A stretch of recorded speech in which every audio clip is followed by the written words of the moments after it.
मधुसूदन, क्या मनुष्य का भाग्य पहले से ही लिखा होता है या वह अपने कर्मों से उसे बदल सकता है?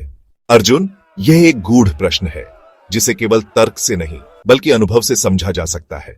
आओ, मैं तुम्हें एक कथा सुनाता हूं जो तुम्हारे प्रश्न का उत्तर देगी। प्राचीन काल में रत्नपुर नाम का एक नगर था। वहां धर्मदत्त नामक एक व्यापारी रहता था। वह बहुत धार्मिक और दयालु था। उसका मानना था कि भाग्य ही सब कुछ तय करता है और मनुष्य चाहे जो भी करे उसकी नियति नहीं बदल सकती। वहीं उसी नगर में शंकर नाम का एक गरीब ब्राह्मण भी रहता था। वह हमेशा कर्म पर विश्वास करता था और कहता था, मनुष्य अपने भाग्य का स्वयं निर्माता होता है। दोनों में इस विषय पर कई बार वाद विवाद हो चुका था, लेकिन एक दिन उन्होंने यह निश्चय किया कि वे स्वयं इस रहस्य को जानने के लिए भगवान शिव की उपासना करेंगे। वे दोनों हिमालय चले गए और कठोर तपस्या करने लगे। उनकी भक्ति से प्रसन्न होकर भगवान शिव प्रकट हुए। वत्स, बताओ तुम मुझसे क्या चाहते हो? हे प्रभु, मैं जानना चाहता हूं कि क्या मनुष्य का भाग्य पहले से तय होता है या वह अपने कर्मों से उसे बदल सकता है?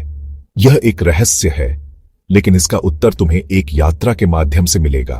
फिर शिवजी ने दोनों को एक रहस्यमयी जंगल में जाने का निर्देश दिया, जहां उन्हें अपने प्रश्न का उत्तर मिलेगा। धर्मदत्त और शंकर जंगल में चल पड़े। चलते चलते वे एक विशाल वटवृक्ष के नीचे पहुंचे। वहां उन्होंने देखा कि एक वृद्ध साधु ध्यान में लीन थे। धर्मदत्त ने झुककर साधु से पूछा, मुनिवर, हम यह जानने आए हैं कि मनुष्य का भाग्य कब लिखा जाता है। तुम्हें उत्तर अवश्य मिलेगा, लेकिन पहले तुम इस जंगल में आगे बढ़ो और जो भी घटे उसे ध्यानपूर्वक देखो। जंगल में आगे बढ़ते हुए वे एक भूखे बालक को देखते हैं। बालक कमजोर और दुर्बल था। धर्मदत्त को दया आ गई। जाओ, इनसे भोजन ले आओ। बालक प्रसन्न होकर चल पड़ा, लेकिन कुछ दूर जाते ही उसके हाथ से मुद्राएं गिर गईं और एक बहती हुई नदी में समा गईं। बालक फिर से भूखा रह गया। धर्मदत्त चकित रह गया। उसने शंकर से कहा, देखा, मैं इसे भोजन के लिए धन देना चाहता था, लेकिन इसका भाग्य ही ऐसा था कि इसे भोजन नहीं मिला। शंकर ने कहा, चलो आगे देखते हैं। आगे जाकर उन्होंने एक गरीब लकड़हारे को देखा जो कठिन परिश्रम के बावजूद बहुत दरिद्र था। शंकर ने उसकी सहायता करने का निश्चय किया और पास के वृक्ष के नीचे कुछ स्वर्ण मुद्राएं रख दी ताकि जब लकड़हारा वहां आए तो उसे मिल जाए। लेकिन संयोगवश लकड़हारे की दृष्टि उन मुद्राओं पर नहीं पड़ी और वह वहां से चला गया। अब बताओ, इस व्यक्ति को स्वर्ण मुद्राएं मिली, लेकिन फिर भी इसका भाग्य ही ऐसा था कि इसे पता ही नहीं चला। धैर्य रखो, अभी और देखना बाकी है। वे आगे बढ़े तो उन्होंने देखा कि एक राजकुमार सो रहा था। अचानक एक विषैला नाग आकर उसे डसने लगा। हमें इसे बचाना चाहिए।